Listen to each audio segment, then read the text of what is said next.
AllatRa by Anastasia, Novykh. London, 2017. The book AllatRa is the key book by Anastasia Novykh, which sets forth fundamental knowledge about the world and the human being. The original of this work, as well as other books by Anastasia Novykh, is written in the Russian language. It must be understood that everything that is subject to translation of these books into other languages is no longer the original as such. These are rather translations of meanings and understandings of the people who make these translations, in an attempt to convey this information to others. The truly cognizing ones read the book AllatRa only in the original in order to understand not only its primordial meaning, but also the impressive power and the spirit of the truth of this book.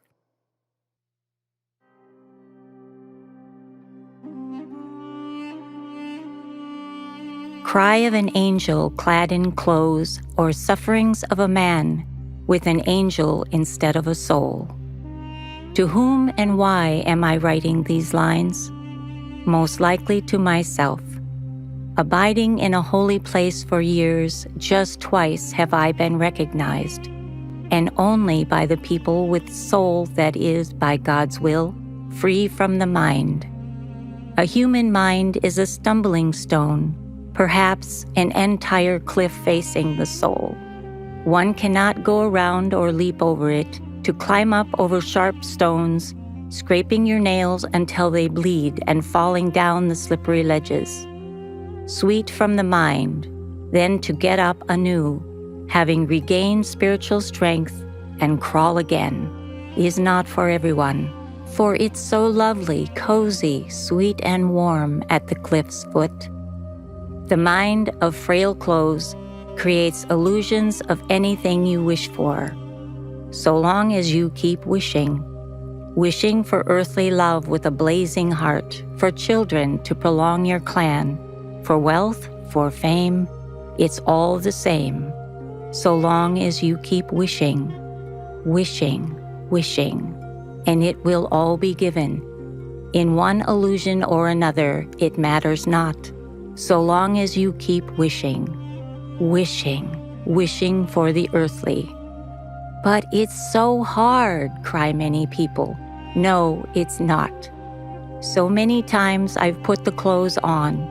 I've roamed an endless road with just a staff, feeding the flesh with only what I found. I was a king and ruled for long over the countless peoples, and every time the clothing was too tight, it hampered me and hindered me from living. It shook with fear and got sick, and like all others, at first it wished for much until I tamed it. That wild beast, of which all clothes are woven, fears just its master, just the soul. But many fear the soul more than the beast, the soul that hinders their lives just like the clothing hinders mine. I cannot understand such people. To trade all of eternity for only just one instant, what is the point here?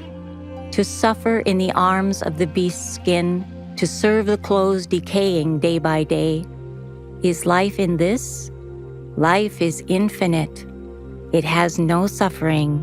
It does not tear, for it's impossible to wear out the soul. The clothing has no home. There's just a closet where it is kept for only a short while. Only the soul has a true home, and it's the soul that, yearning for eternity, begets this sense of home for which man searches his entire life. Rigdon Japo.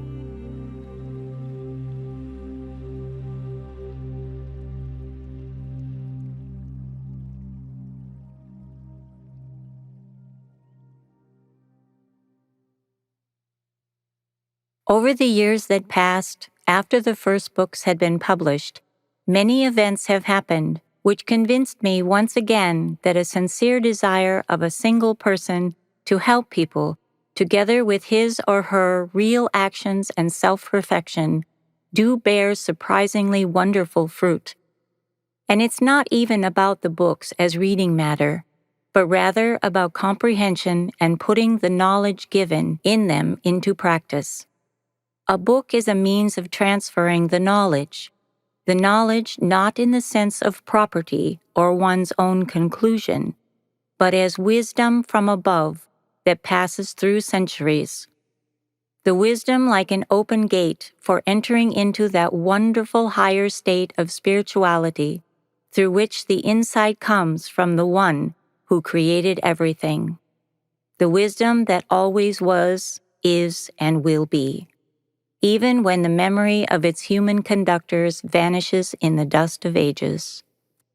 It is this wisdom, like a genuine seed, that gives good seedlings in a person, helping him to free his mind from the niche of human fears and narrow vaults of darkness of delusions, to overcome the solidity of material thinking, and to discover the boundless realm of cognizing the truth.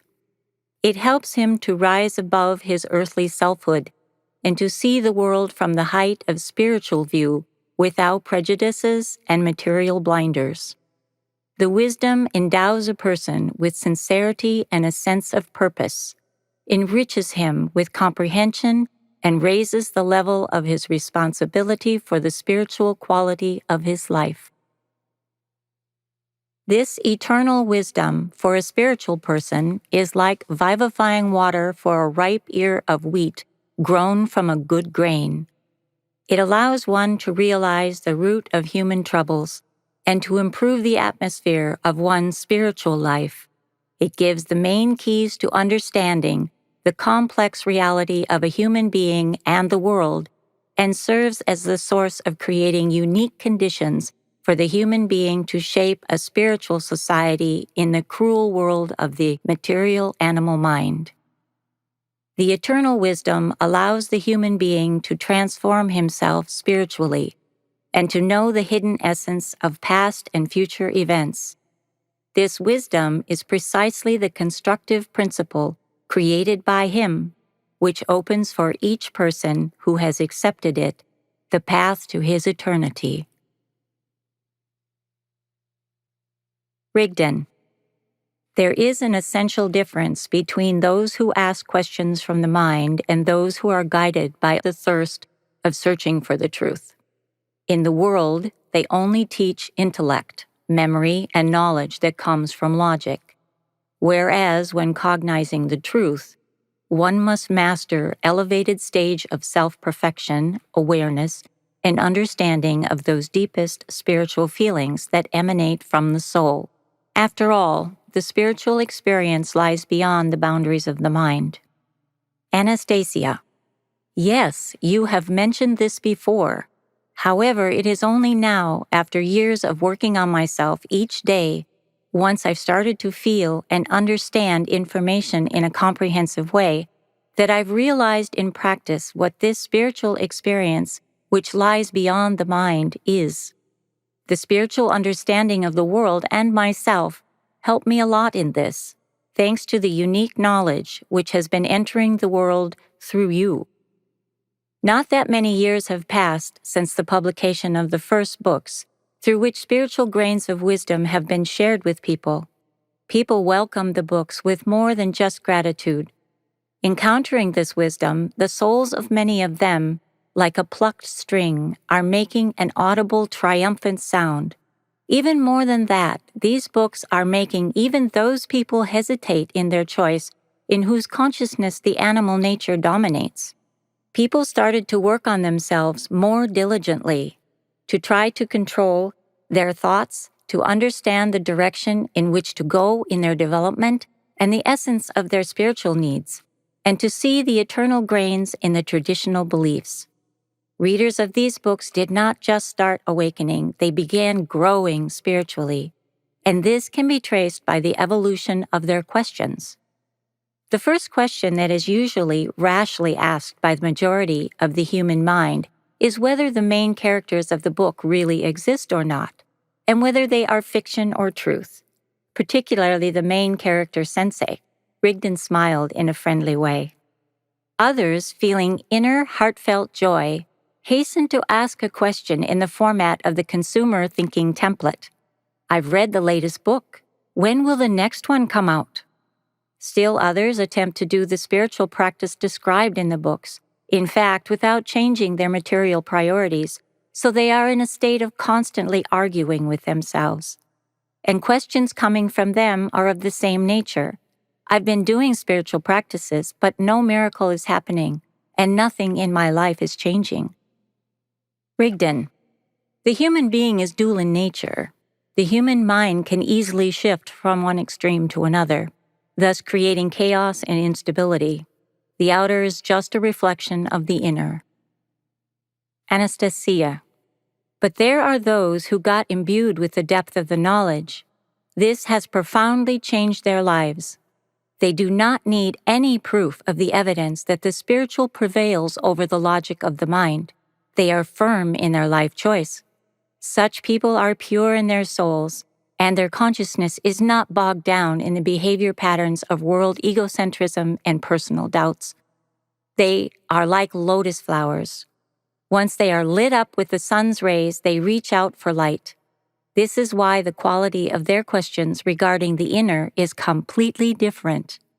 Their questions come neither from logic nor from the human mind, but rather from the deepest feelings, as if invisible communication is taking place between souls.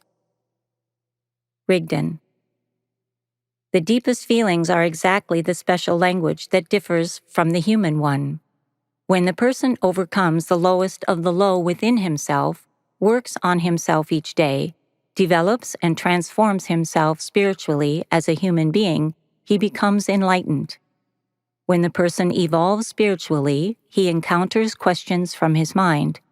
Experience in spiritual practices makes him aware of the fact that his material brain is limited in its perception and is a part of the body. The body is perishable and finite. As for the soul dwelling inside him, it is invisible, yet eternal. He understands that it is impossible to precisely express the experience of his feelings in the words of the mind. After all, spiritual practices are only tools that help to reveal, know, and unfold the deepest human feelings, through which his communication with the superiors from the beyond takes place in their language, the language of deepest feelings. That is why the divine cannot be spoken of directly, since any thought would be just an allegory. For the divine is a different language, a language not of the mind, but of the deepest feelings, which is understood by the soul of any person. It is the universal language of human souls. This is exactly the language of truth. Anastasia. Yes, such experience indeed comes with practice. I have come to understand that there is a significant difference between associations of the mind and understanding specifically with the deepest feelings. It is difficult to share your own experience in words, although people who are on the same spiritual wavelengths with you understand you without any words. Rigdon. The question of how to share one's spiritual experience and explain the genuine reality to people has always troubled those who have truly known the truth.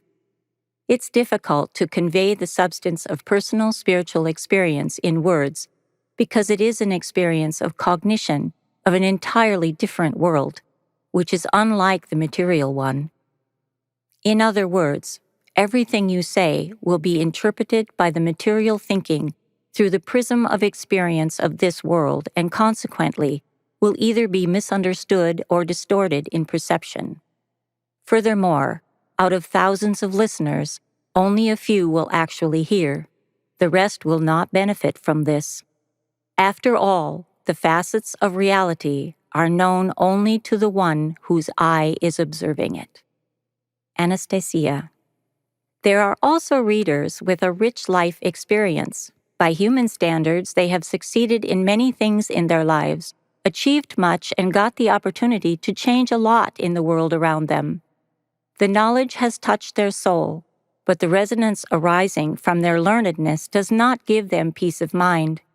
And though they ask questions from the logic based on their life experiences, Yet the essence of their inquiries comes from the spiritual. It feels that such people want to know the answer, not because of an idle brain, but because they want to change the world for the better. I considered one of such questions important and essential enough to address it to you, for the answer to it may fundamentally change people's worldview and influence the global choice of the civilization. The question is as follows. Is there such knowledge which people will not be able to use for military purposes, but which will be able to shake up the official sciences and lead an inquisitive mind to a direct scientific proof of the origin of the material world from the spiritual world, that is, the creation of the world by God? Rigdon. Yes, I see this question coming from a person who yearns for the truth. Well, if people are already asking such a question, it means that it is time to reveal the answer to it. Yes, such knowledge does exist. It relates to the branch of astronomy, or rather the sciences of astrophysics, which studies phenomena in outer space as well as the evolution and interactions of celestial bodies and their systems. Taking into account that at the current stage of its development, astrophysics uses new discoveries in modern physics as well as the most recent achievements of the scientific and technical advances. The information which will enrich it will consequently in many ways aid the development of physics itself, as the science studying the general patterns of natural phenomena. And if people understand the laws of physics deeply enough, they will be able to arrive, by means of science, to the real proof that the spiritual world is primary and the material world is secondary. Consequently, this will change the quality and the meaning of human life and will open another way to the attainment of the truth, mainly through science. Anastasia. This knowledge would indeed be very timely. As far as I know, astrophysicists have been trying to research the issues of evolution and to answer the perennial question, what was and what will be. However, despite the present leap in science, it is quite difficult for people to do that, and there are many reasons for that. It is known that today the knowledge about stars is, in many respects, based on the spectral analysis of electromagnetic radiation of celestial objects, that is, on the information received thanks to the study of weak flows of electromagnetic waves coming from celestial objects to the Earth. And all of these, besides the visible light, including radio waves, infrared, ultraviolet, X-rays, and gamma radiation, are electromagnetic waves of a different wavelength, which are either shorter or longer than the rays that are visible to the human eye. Generally speaking, whatever instruments people have invented, thanks to the latest scientific breakthroughs, is what they saw. Rigdon. Among the cosmic ocean of a multitude of waves of all different kinds of natures, these electromagnetic waves, which are known to the present-day science, occupy by spectrum just a small interval of radiation. Anastasia. That's the problem. After all, the work of modern physicists is similar to the person who attempts to find out what the whole present world is like by looking through a narrow slit, which shows just a limited area, and then only of the distant past and not the present, not to mention the future. If you ask yourself what light is, according to the present-day science, the answer will be that, in a narrow sense of this notion, light is electromagnetic waves within the frequency range perceived by the human eye. In a broader sense, it is optical radiation. Considering the speed of light known to scientists, it is no wonder that they see many phenomena related to stars as something that happened a long time ago. Thus, in fact, they are observing the processes that took place millions of years ago. Rigdon, smiling. Indeed, when the species of Homo sapiens did not yet exist on this planet. Anastasia. That is interesting. Scientists believe that modern humans appeared up to 40,000 years ago, and the first authentic Homo sapiens as a representative of the human race on Earth appeared about 2 million years ago. And if we consider that it takes more than 2 million years for the light of, let's say, the Great Andromeda Nebula, as one of the neighboring galaxies, to reach us, it really turns out that we see not what is there now, but what was there at the time when there wasn't even a hint of the human presence on Earth. Rigdon: quite true. And what can be said about distant extragalactic objects? People see them as they were billions of years ago. Stars, even the ones that have the shortest of lives, exist much longer compared to the human civilization. I am not even talking about an ordinary person as an intelligent individual who during his fleeting existence often does not realize his true purpose, let alone something greater. His life, like vapor, appears for a moment and vanishes in a short instant. Besides, humankind itself belongs to the civilizations which are lost quickly. Although people are given the knowledge from time to time, in many cases no sooner does such knowledge appear in the world than it immediately gets used for gaining power over others. This is, in fact, human choice toward the animal nature. Only a few have enough time to take advantage of the knowledge for their spiritual development. The result of choice is like water, which takes the shape of this or that vessel.